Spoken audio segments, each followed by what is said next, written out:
If you've ever wondered what it's like venturing out in the snow in winter to find wild horses, then this episode is for you.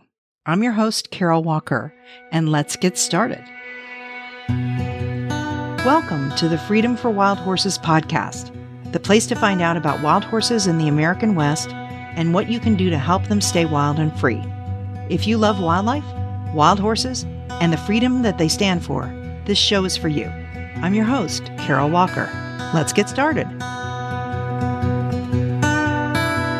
The first time I ventured out in the snow by myself to find wild horses was in 2006. I drove out to an area I was very familiar with in Adobe Town in Wyoming. I had been there so many times since 2004 that it felt like my vehicle knew the way. The rims and buttes and rock formations were magically beautiful, with a frosting of snow and only hints of red peeking through. I was careful to only drive where I could see the road, but there were drifts across some of the roads, and I was only able to get partway into the area. To add insult to injury, I got a flat tire, what would be the first of many on my journey following wild horses. I grew up in Southern California, a real city girl, so I had never changed a tire. Calling AAA had worked there, but now I was 80 miles from the nearest big town that had a tow truck, which was Rollins, and it was Sunday and everything was closed. So I got out my manual and figured it out. It was 0 degrees, but luckily I had learned how to layer. It took me over an hour, but I finally was able to drive back to town. A valuable lesson I learned that day was to have 2 spares with me every time I went out to the horse range.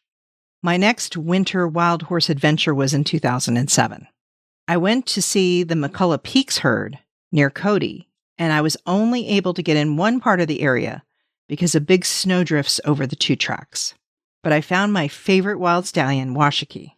He was trying to play with bachelor stallions, but he was so much bigger, they didn't stick around long, much to his disappointment. I also found the colt I had named Tall Socks, who's also known as Las Vegas, right after his birth in September. He had grown into a sturdy colt since then and was goofing around with a bay colt in his family who was trying to catch snowflakes on his tongue. Their family, along with Tall Socks' mother, Legacy, were grazing and relaxed. In late November, after Thanksgiving in 2022, I had one of my best adventures in the snow. It had snowed the day before, but in much of the Red Desert complex, the snow had already mostly melted. As I drove north on Crooks Gap Road, I started seeing more snow. When I turned onto Barrel Road, I saw the gorgeous pale Palomino Pinto Abelardo and his Palomino Pinto mare and her red Pinto colt. The snow was softly falling, and these 3 remained on alert, so I took images of them from inside my car. As I continued on Barrel Road, I saw one of my favorite stallions, Chiron, with his family. As usual, he stood still and let me approach, but his family was more shy and kept moving. As I continued down the road, the snow was deeper and it was snowing harder. I saw a couple of families in the distance through the snow, and it was foggy and snowing and hard to see. And then finally a gray bachelor stallion was standing in the road looking curiously at me, with snow coating him. I turned around shortly after this, nervous as the snow was getting deeper on the road. The next morning, it had stopped snowing, and it was a bright and clear day. The snow was blindingly white and clean. I drove up Barrel Road again because I had a feeling there were many other horses that I had not seen the day before. The snow had already melted further south, but in this area of Stewart Creek, there was a pocket with mounds of beautiful snow. Crooks Mountain and Green Mountain in the distance were covered in snow. I quickly saw many families just off the road down a 2-track, so I put on my coat and put my hood up and hiked out to them. The first family I saw was Chiron's, and he was running and chasing another stallion away from his family. The rest of Chiron's family was standing and dozing, soaking up the warmth of the sun.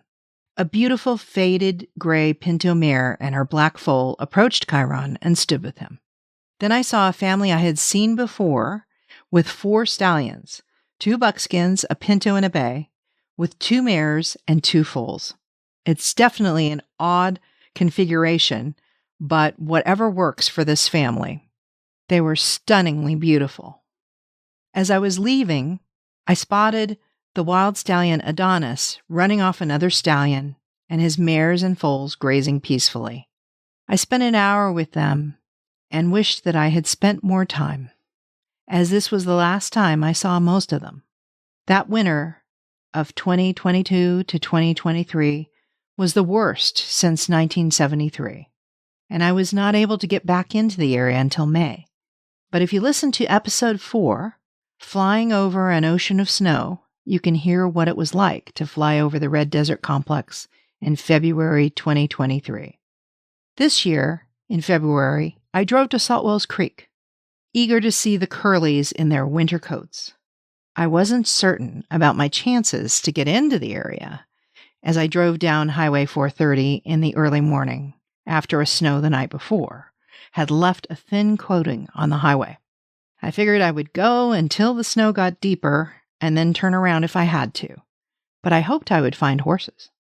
I was bundled up and I had blankets in the car just in case, as it was below zero.